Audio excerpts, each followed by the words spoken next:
up here, and he still comes up every Sunday.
Hi, welcome to Lunch and Learn. It's awesome to see such a crowd out today, and yay, we have spring, right? um, so a couple housekeeping. First, I guess I should introduce myself. We've got such a large crowd. I am Jennifer Vanette. I'm outreach coordinator here at the Castle Museum. It's my pleasure to host these speaker events, and we have few things you might want to know. There is a restroom just out that back door if you need that at any point. We have refreshments at the back table. It looks like we have some cookies, we have some coffee. Feel free at any point to help yourself. We don't stand on formality around here, so just help yourself if you need something. And if you could, silence your phones. Craig is going to do it right now, so he's in the middle of his thing. And then a heads up about some upcoming events you might be interested in. This Thursday, so just a couple days from now, we have our first history after hours. I almost said happy hour history, sort of, close enough. That's a thing. Okay, so history after hours. We only do that in the warmer weather months, so that's a good sign. It's back on Thursday at 5:30, and we will be having Stephanie Reinhardt. She's branch manager of Hoyt Library. She will be coming to talk about Michigan's Great Read, Everything I Learned it in a Chinese Restaurant. Super interesting book, great book if you haven't read it. Be a really interesting talk, and a great tie-in to our newly open Changing Tastes exhibit, which features restaurants in Saginaw, including Saginaw's first Chinese restaurant. So check that out if you haven't. You can even look at that today. And then our next Lunch and Learn, remember we do these every second and fourth Tuesdays at noon, and we have America 250 Power of Place focused, and that will be on pollution and mitigation along the riverway, we will have SVSU's biology professor Dave Karpovich here for that one. And if you came to the last one, we kind of looked at Power Place through just the sort of that river basin itself, and then there were lots of questions around pollution and cleanup, and Dave's your man if you want to hear about that. He's going to be able to help us understand that better. So I hope you join us for that. Okay, without further adu, we will introduce today's speaker, who might be, you look pretty popular. Look at this room. Craig Monahan, a great friend of the museum, a retired teacher from Swan Valley Schools, right? Mm-hmm. And he actually did he did one retirement and worked for us for a little while. Then he went back to the school, and now he's like officially retired. I'm on my third retirement, so. Okay, well, anyway, it's like a bonus America 250. We were looking at all things U.S. history and Saginaw in a special lens due to that 250th anniversary of the United States. And so this time we're going to get into some interesting pathways through this, right? Sure. So a little bit. Let's welcome Craig. All right, thank you. Thank you. So, can you hear me? Nice. I didn't have to know if I had to bring out my teacher voice today or not. I love history.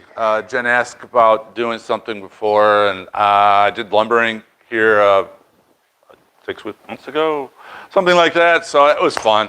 So for America 250, I started thinking, what's more fun than our country and its misunderstood history? I still coach a little bit. So I'm out at Freeland, and it's an invitational, and this was Saturday. And we're kind of historically illiterate, and I'm going to give you an example of what I mean by that. Martin Luther King High School from Detroit had come up, and they were at the meet. And in the infield there, I hear these kids talk about, Martin Luther King's really good. And the boy next to him said, I thought he was dead. This is 2026 on Saturday. Whoa! So I stepped in. I didn't know either boy. I said, I can assure you, he is dead. The school is named after him. And the kid goes, oh, man, I was wondering. I thought maybe I'd miss that because I know I flunked history. I think I took it twice, but I'm pretty sure I passed. Yeah. And that's the beauty of history. It can be interpreted any way you want, right? We can bring MLK back, just gets enough people to say he's alive. He's living. I saw him last week. He's living with Elvis. I don't know if you saw it on those apartments over on Center Road. They got that second story one up there. All right. Here. All right. I made this on my daughter, my youngest, designs it because she says, Dad, you make boring PowerPoints. So I've got the young blood with my PowerPoint here. So I'll give her all the credit. It's just as I'm talking, and I say, I want a picture of this. And it's wonderful. It's wonderful. I'm telling you. So first slide, I said I want a flag. And I said, how about that one? She says, that's boring. Flags wave. Our flag is waving. But does anybody know what the flag means? Huh? Okay, well, anybody know what George Washington said the flag stood for? The colors? They asked George. He wrote it in the letter. George said, well, the blue is heaven. And the stars in there show that we're God's favorite. On a field of red, divided by white stripes, he said the white stood for liberty. And the red was our roots back in Britain. So he liked the fact that it was broken up to show that we had split away. Is that the official designation of the flag?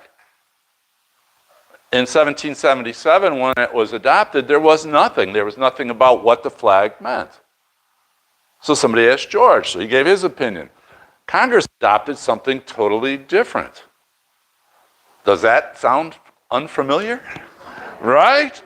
So Congress I'm not as familiar with. But Congress said the red was hardiness and valor. The white was purity and innocence. And the blue stands for vigilance and justice. Or do you like George's interpretation better? Right? Okay. So the flag was adopted in 1777. They asked George his opinion in 1789. No, wait. I take that, 1783. And Congress adopted the official in 1782. Okay. Well, the flag. Who invented the flag? I mean, it made me the most famous flag in the world. Well, history says it was a young lady. Anybody know her name? Betsy Ross. Absolutely. You know who claimed that? Betsy Ross. You know who kept that story going? Betsy Ross's family. Did Betsy Ross make that flag? No, unless you talk to her relatives. They campaigned hard for Betsy, and they repeated it over and over and over. But no, she may have sewn a flag. Most likely she did. She was a seamstress. But a man named Francis, what was his last name? Francis Hopkins submitted a bill to Congress in 1780 for, quote, on his bill, it said for designing a flag of the United States. And Betsy submitted what? Nothing. Except her family was very good at promotion. And who are they promoting? Betsy. Yeah, so Betsy's now in how many history books? A gazillion, right? All right, raise your hand if you knew who Francis Hopkins was before about 37 seconds ago. Right? Francis just submitted the bill, faded away into history, got his money, United States paid him, and off he went. All right? Oh, wait, I'm going to try. I just had surgery on my eye. If I hit the wrong button, I can't see the buttons right now, but I promised Jen I would do my best. All right? So we're going to move on. Something which everybody accepts as a gospel truth is inevitably false. H.L. Mencken is an author, and boy, that's appropriate. You can preach to the heavens, and if you say it loud enough and long enough, it'll go in a book someplace, and people read it and say, well, I read that somewhere. Where? I don't know. And then that person goes to heaven, yeah, she told me, she's read it someplace. And then it came from Katie. Katie's got her PhD. It's got to mean something, right? And then you can say, well, a lady with a PhD heard this and she told me, so that's got to be true. H.L. Mencken's like, oh my God, I'm getting a headache. All right. So let's start with one of the most famous paintings in American history, Washington crossing the Delaware. Did it happen? Yeah. It did happen, absolutely. So what's wrong with this painting? You don't stand up in a rowboat. George was no dummy.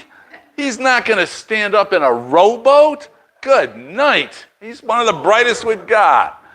And something else wrong with that. You overload a rowboat? Okay.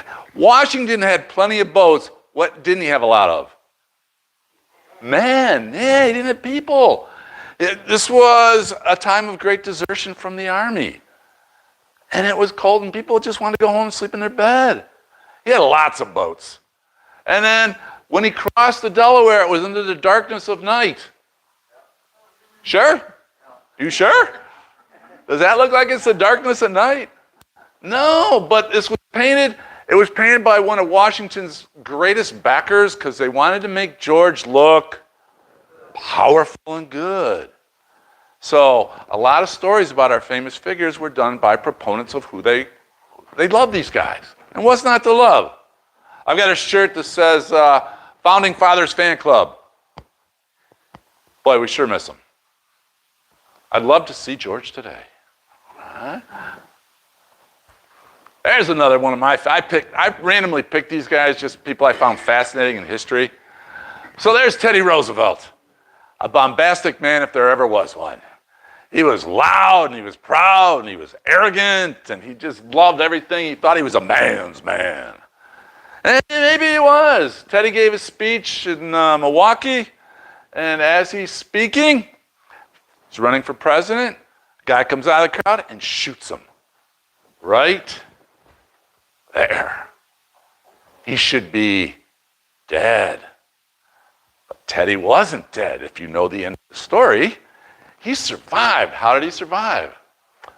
Well, the bullet traveled through his sport coat, through his vest, through his eyeglass case, which was made out of tin, and then he had a 100-page speech, and it was folded in, 50-page speech folded in half, so it went through 100 pieces of paper, and it lodged in his fifth rib. So they hauled Teddy off stage, and they said, "We got to get you to the hospital." And he's looking around, and he says, "I'm all right." And they go, "No, you're bleeding. No, this is good. This is good. Put me back out there." So he goes back out. He's taking his vest off, rips off his sport coat. "This is how bad they don't want me to be president." Everyone, oh. And what was in the front row taking pictures? The press was all in the front. His picture went all over the country. What a man.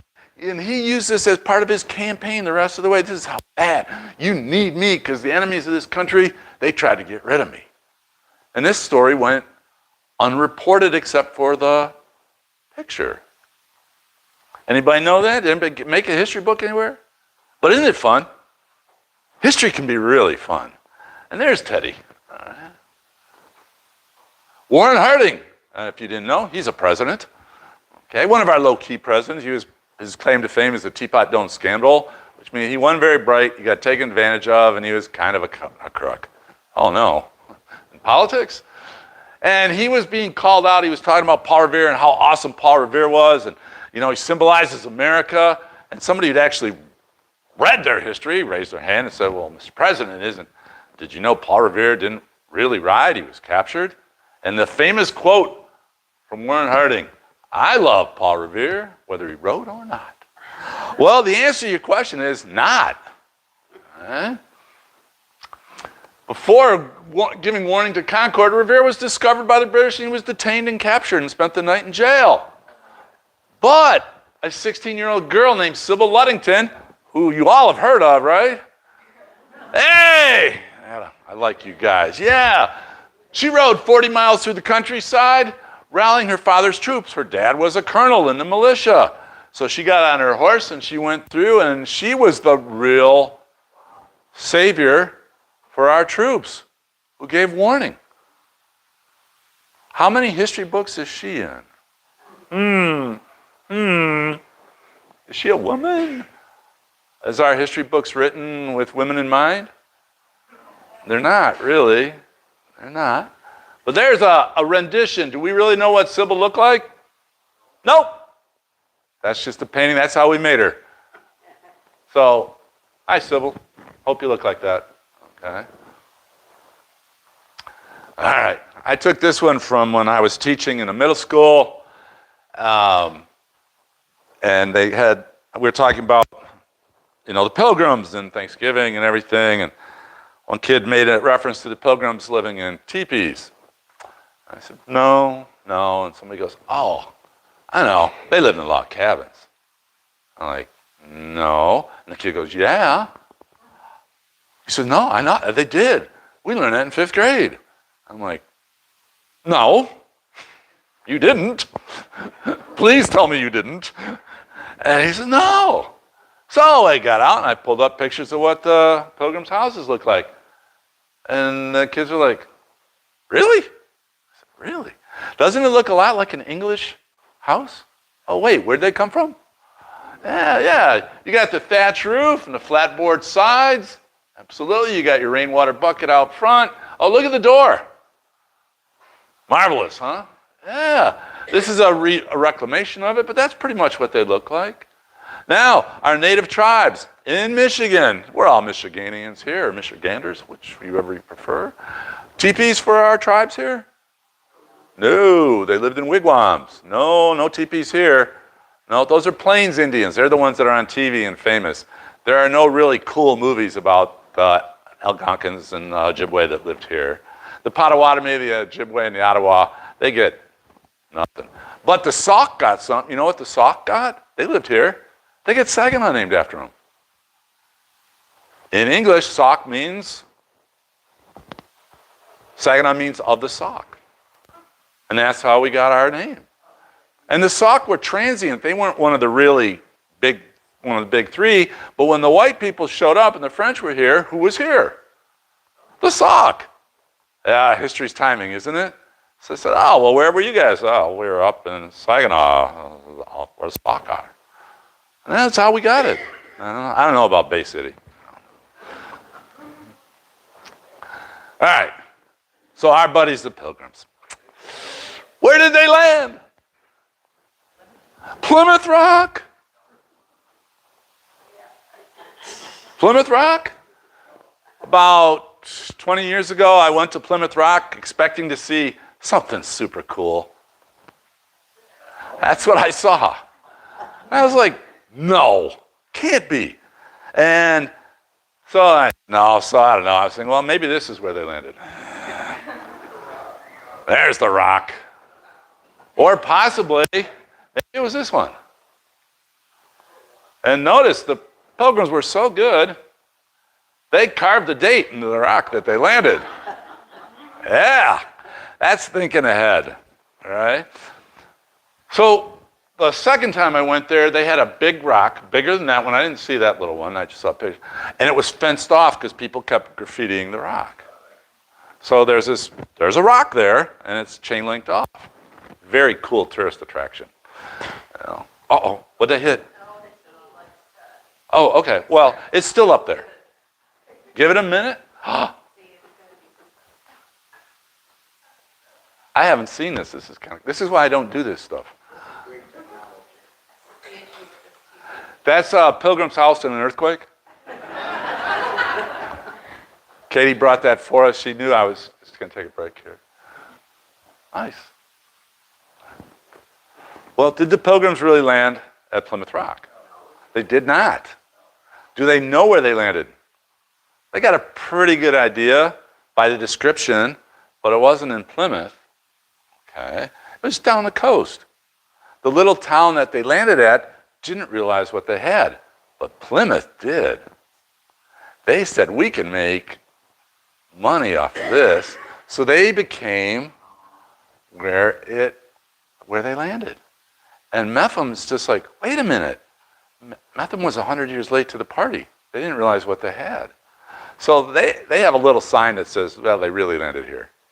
And that's not going to make them a whole lot of cash. Okay. Should I go on or should I wait? What are you thinking, Katie? Uh-oh. Oh, look at that. The luck of the Irish, aye. All right, thanks for coming. The Duseks are my lucky good charm right there. All right. And there they, 1686. The Pilgrims were the first people here. They said so. Were they? No, Jamestown, 1607. Where was most of our history written originally? It came from the Northeast. Oh, wait, where did the Pilgrims land? Northeast. Our history is very Northeast, Northern centered, and those were the main authors of the early history books. So the Pilgrims got credit. These people got nothing. There it is, our Liberty Bell. Well, look at that crack. Look at that crack. All right. Is it a national treasure? Millions of people go to see it every year, right? I've been 3 times to look at that bell. Why? I don't know. I just like to go look at it. That bell is now considered a national treasure. The city of Philadelphia tried to sell it 3 times. They would say they tried to get rid of it. They didn't know what to do with it. They were trying to get it to sell it so somebody could melt it down for slag. That's how it was advertised. Because it was nothing. It was just this big bell, and it had no significance. They couldn't sell it, so being Americans, what did they do? They turned it into a tourist attraction. Over 1 million people go see the bell now. And about to crack.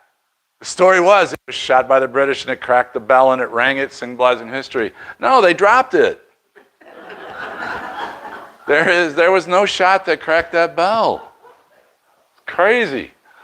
All right? But it's a cool looking bell anyway. Right?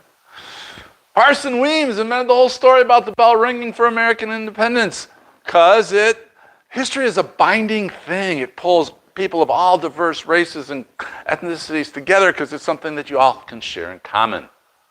The only thing true about the story is it did hang in the Philadelphia State House. Remind me to tell you the Philadelphia State House. In 1828, the city of Philadelphia tried to sell it for scrap. No buyers. The only time it is referred to as the Liberty Bell was in a pamphlet distributed at a Massachusetts slavery rally, Free the Slaves, in 1839. That's a long time after 1776. That was the first time it was called the Liberty Bell, and it was for slave freedom. Okay. Now, the Philadelphia State House, where the bell hangs. The city of Philadelphia demolished 2 of the 3 wings of the building where the Declaration of Independence was signed. Only preservation saved the room where the Founding Fathers actually signed the document. The whole building was scheduled to be demolished. But the preservationists couldn't stop the second, but they did stop the actual demolishing of the room. And they rebuilt the State House, and they turned it into a tourist attraction. Yeah. Americans, baby, we know how to make a buck. We are really, really good at that. Okay.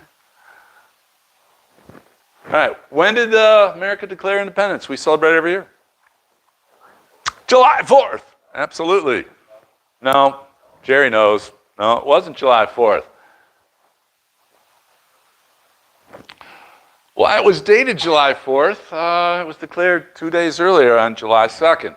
We have many documents that say that. The one that I think is most definitive, John Adams wrote thousands of letters to him and his wife, Dolly. And he wrote his wife, which he was always doing, and he said, we declared it on July 2nd. And that's been corroborated 100 times or more. And New York didn't even agree until July 19th. And the last signer who was there, he didn't get around to it until 1781. He was busy. Okay. Was it a big deal?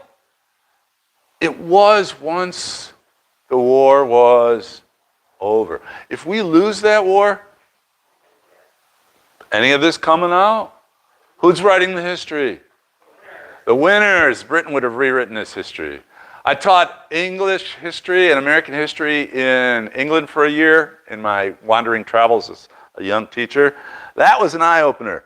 We have chapters in our textbook about the American War for Independence. 2 in the one that I taught here.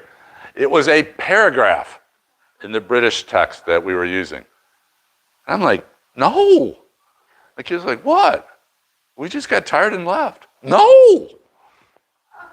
No. And I said, no, that wasn't it at all. What? It was just like the Troubles. They equated it to the troubles they're having with Ireland. It was just a squabble, and, well, Britain wasn't in our best interest. We left. You left because you got your butt kicked. And the kids were like, no. Okay. If you're so smart, why does it keep going out? Huh? Huh? Is it me? Oh, it's on the little screen. Yeah, it's the TV. I don't know. It's like... Oh, it's our Dancing Pilgrim house. Yes. Well, I'm just gonna. I don't trust it. I don't trust it. Yes.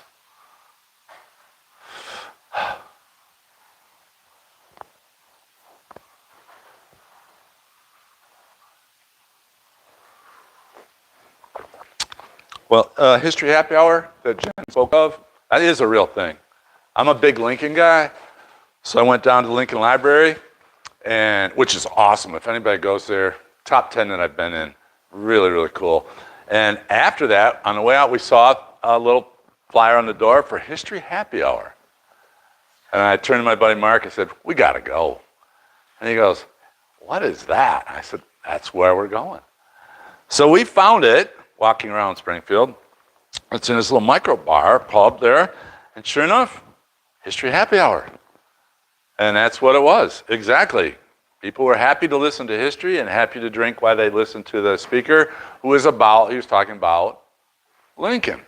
And Lincoln's a fascinating dude. So his wife, I got to finish the story. His wife, what was her name? Yeah, okay. Today we would say that Mary was bipolar. She had massive mood swings, but she's the reason that Abe became president. You know that, right? Because Lincoln was so miserable in his early marriage. In fact, you know, the first time he was supposed to get married, he didn't show up. He got cold feet. He left. He never came. They found him in the woods. Yeah. 2 years later, or at the urging of his supporters, you got to have a wife, man. And Mary's still out there. He's like, there's our reason she's still out there. And they go, no, no. Mary had something he needed. She came from money. What did Abe have? No money, no formal schooling. Mary had all of it. So he went back and says, yeah, sorry about that. She goes, well, you want to get married? And she goes, yeah. So he showed up this time, married Mary, was miserable. He just couldn't seem to please her. So he rode the circuit as a lawyer. So he wasn't home very much. And the best story on that was it was documented Lincoln leaving his house with his wife standing in the doorway throwing potatoes at him and yelling at him. Now I want you to think about that. The 16th president of the United States cowering as he's trying to get on his horse and his wife is pelting him with potatoes. The whole point of the story is not to harass Mary or Abe. They're just people. They're just people. They're human beings who get stuck in situations and we build them up to tear them down. And that's the sad part of history that I see. Because Lincoln is my boy. I'll be very, very candid about that. I love the way he conducted business. But yet, if it wasn't for Mary driving him crazy, he wouldn't have become known enough on the circuit. He became a successful lawyer. He went on to polish his public speaking on the circuit. And then eventually he got good enough to convince the American people he was the man. Okay? So thank you, Mary. All right. Who's heard of John Chapman? Johnny Appleseed, yeah. That's the real Johnny Appleseed. He look like you think? That young guy throwing apple seeds all over the place in the Midwest? Yeah, he was real. Johnny Appleseed was real. Yeah, that's him. That's not him. Johnny Appleseed was quite wealthy. He was a good businessman. He's portrayed in history wearing rags and walking barefoot through the Ohio Valley, throwing seeds out. Well, he did plant seeds, but you think that's him walking through with his satchel? No, this guy was in it for the money, all right? He was not a hermit. He was not poor. He did not plant seeds on the grave of his sweetheart that spelled apple blossom when they matured. Isn't that an awesome story? Isn't he husband of the decade? Yeah, where did that come from? Supporters of Johnny after he died. Okay. That is not, does that look like the guy before? Not really. All right. How about this guy? Real guy? Oh, he was. Uncle Sam, right? He was created in this image for World War I as a marketing campaign. Okay. But was there really an Uncle Sam? Well, there was. It was Sam Wilson. Right? Marvel said in their movies, Sam Wilson. Everybody thinks they made that name up. No, isn't it kind of ironic? He was the Falcon. Now he's the new Captain America. I think Marvel just had a lot of time. You had a bunch of guys writing a script. That's what we name this guy. Oh, we need a patriotic name. Sam Wilson. There he is. All right. There is the real Sam Wilson above the actor Sam Wilson. Okay. He was a meat inspector. He had his own company, and he would go around and he would stamp the meat in the War of 1812, U.S., meaning our country. But his name was Sam. So the workers and the government inspectors, to make fun of that, they just call, here comes Uncle Sam. So there was Sam Wilson in 1812, became famous as Uncle Sam. Doesn't exactly look like the guy to his left, does he? Okay? But a great, maybe the best cartoon representation of a country ever. And I'm sure the other countries, each country has their own caricature. Oh, we got Uncle Sam wearing his red, white, and blue. I was going to wear my Uncle Sam outfit today, and I retired 3-4 years. I went to put on my red pants, and you know what? I may have gained a few pounds since I retired. Those pants wouldn't have been pretty. So then I put on my sport coat, only mine has got stars on it and everything, and I would have looked like the Hulk. I could have given my presentation like this. Yes, look at me, I'm Uncle Sam. So we put that in the closet, and we got our flag out, all right?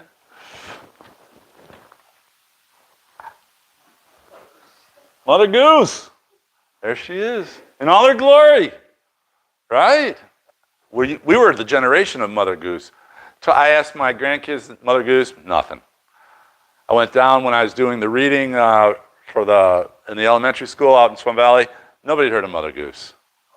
That's why Mother Goose is up here. It's my solemn tribute to my childhood, where my mother read me Mother Goose. Okay? Mother Goose was actually real. Her name was Elizabeth Goose. She was born in Boston. She raised 16 children. So there's a grain of truth. Didn't Mother Goose with the shoe and the 16 kids, right? Her son-in-law hated her. Thought she was bossy. Okay? So he published unflattering goose-like pictures of her because of her neck. Okay? But alas, she had nothing to do with the famous nursery rhymes. Charles Perrault invented the tales along with Cinderella and Sleeping Beauty. Same guy invented Mother Goose. And I am not an author. That's all my daughter. I cannot take any credit for that cleverness there. I just said, give me a picture of a goose. I think it's funny. And when I was looking at this, I said, oh, not funny enough, obviously. So there it is. Paul Bunyan, the man, the myth, the legend. Right? The Great Lakes were his footprints. Right? Well, W. Lougheed created Paul Bunyan in 1920, lots later than most people give him credit for the purpose of selling products for the Red River Lumber Company. It was a marketing tool, as was the Jolly Green Giant and Mr. Clean. Same guy. That's the triple crown of commercial advertising right there. Got to give it to that guy.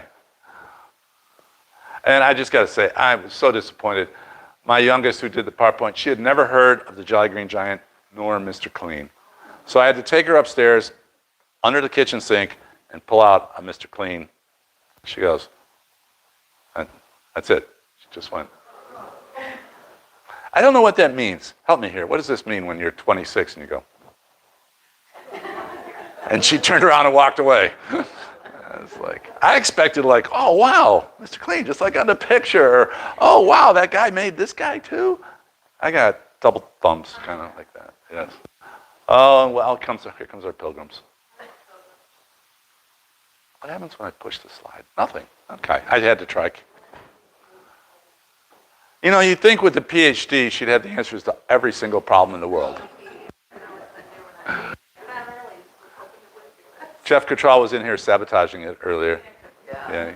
He's our techie guy down here. A former student of mine also, so maybe that's it. Oh, there it is. The plot thickens. Yes. Yeah.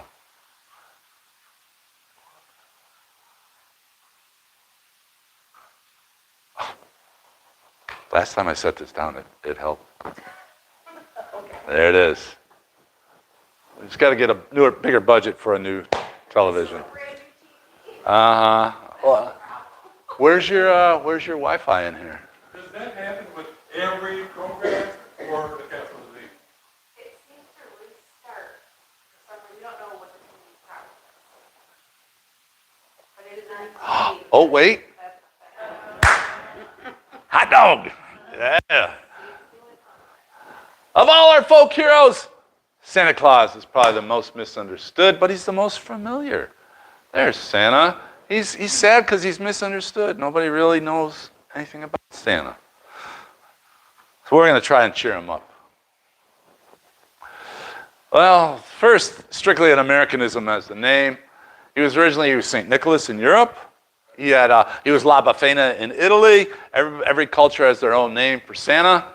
The Dutch imported him to America, and Santa first appeared in the United States in New York. Okay. And the spelling of his name was Sint Nicolaas, because the Dutch did not spell it like the English did. Eventually, Americans could not say Sint Nicolaas, so it was Sinterklaas. And then eventually Americans couldn't say Sinterklaas, so we say Santa Claus. And there's a picture of Santa on the left and St. Nicholas on the right. Yeah. Okay. Along with Santa, in 1863, which was in the Civil War, Thomas Nast created what we now know as Santa Claus.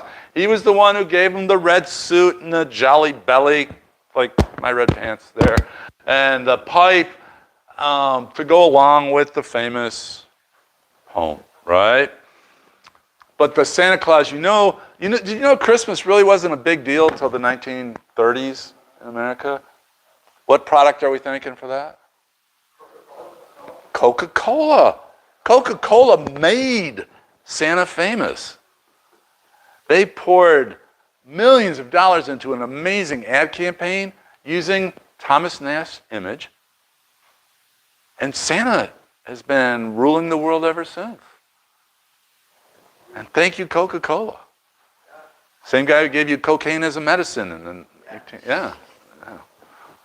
And there you go. But who can forget Rudolph, right? If you're going to do Santa, you got to go Rudolph. Rudolph was created by an advertising exec named Robert May and his boss, Montgomery Ward. You remember Montgomery Ward used to have a department store right here in Saginaw, right? Those guys' sales were down. How do you get sales up? Well, you know why sales were down. Look at the date. Great Depression. Sales were down. So they were looking for anything to draw people into the store. So they came up with Rudolph. And I'd have to say they got a winner. Rudolph's been around. Now he's linked to Santa. Coca-Cola's marketing linked with Montgomery Ward's marketing. And you get American culture. All right? There you are. There you know. Now you're so much better. I hope you love history as much as I do. And I think you do or you wouldn't be here. So I really appreciate you guys coming out.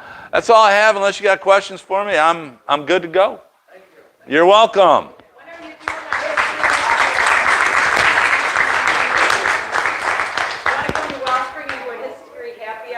History happy hour. I like it. It depends on what beer you're serving. Okay, well, maybe it's going to be your choice. Oh, sign me up. Yes, sir. What's your view of the apple tree?